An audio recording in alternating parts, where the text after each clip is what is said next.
my role as the more senior member of this duo is to go over the old-fashioned way to do things, the plan and docker perspective. So you, by the age of, you can hear in my voice that this is an older way to do this.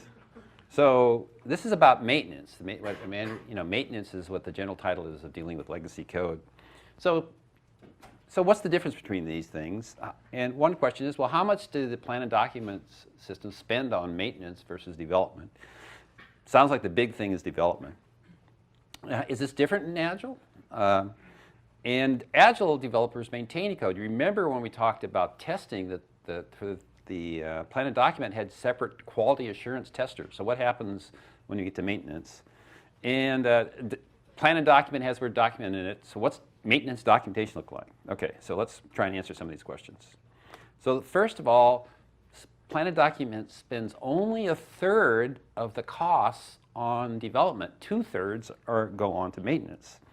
And that's why you get to use, if you pay $100,000 for software, you have to pay $10,000 a year for maintenance. That's a pretty typical number. So they get to charge you to keep the thing working 10% per year, and people don't complain about that. It's a highly profitable industry. So yeah, the development team is not the maintenance team. At plan and document organizations, they have a maintenance manager, maintenance software engineers. Typically, the maintenance jobs are less prestigious than the development jobs, but it's a separate group of people who take on that responsibility. But the maintenance manager is pretty much like the development manager. He or she is the boss. They do everything. They do the estimates so that if we're going to make an upgrade of the system, they're supposed to figure out, come up with a schedule, how much it's going to cost, evaluate and overcome risks, just like the plan and just like the development manager. Recruits the maintenance team, evaluates performance, which sets salaries, and documents the maintenance plan. And there's even an IEEE standard on how to do the documentation just for the maintenance part. And this person gets blamed if the improvements in the evolution of the software that's out there working, if it takes a long time, this person's responsible for them. So the differences here is, so there's 3 main differences between the development and maintenance thing. First of all, the development people are starting off, if it's a new program, with fresh code. But for maintenance, there's working code in the field that they can't break. And they're working, for the development thing, they've got a specification that they're meeting and that maybe they talked to the customer originally, but then they deal with the specification. That's not the case here with maintenance. They're collaborating with the customer. The customer says, I would like these changes to this working code. And in the next release, I'd like you to make them. So they're working with the customer, and they're responding to change. Customers send what are called change requests. In fact, they fill out change request forms. And that these change request forms are tracked with a ticket tracking system so that you can see what happens to all those requests. So who gets, okay, they get these requests, then they just implement them, right? Nope, not that simple. At the plan and document systems, there's something called the plan and a change control board.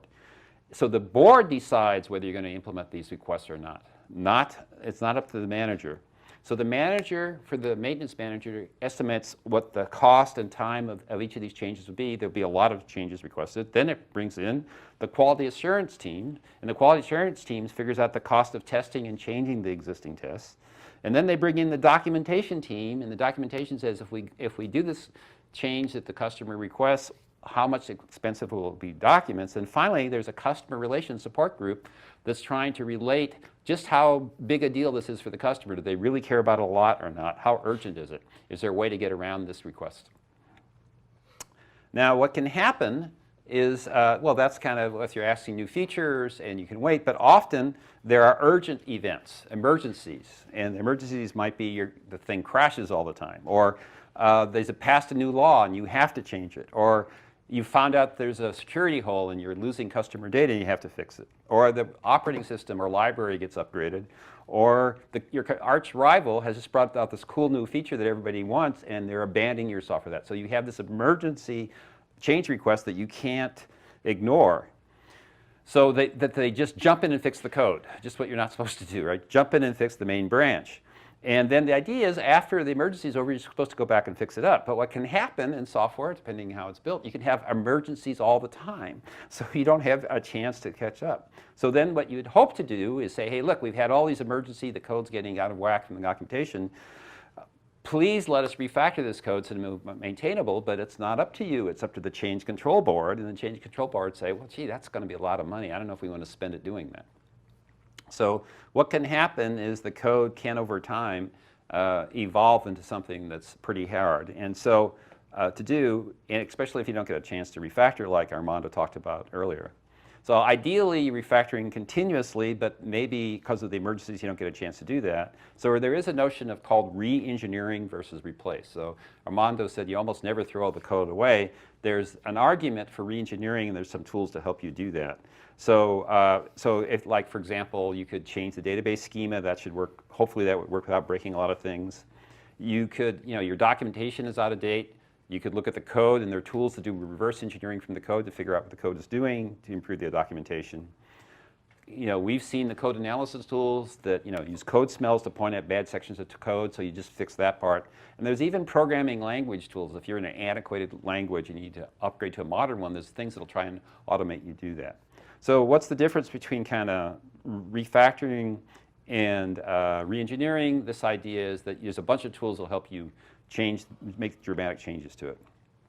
But the reason that we're doing this is to put in perspective the plan and document and the Agile approaches. So what about the change requests? That's in plan and document, there's this customer fills out a change request form. There's official document do that.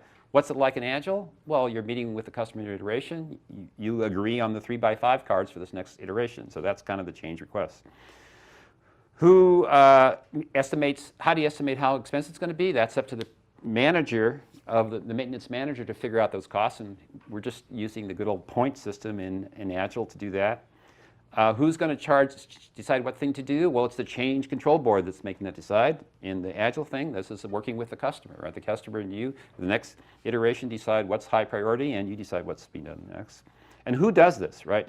There's a maintenance manager. There's not one of those in the Agile or in the Scrum model. There are these separate engineers and quality assurance teams and customer support. That's just the development team over there.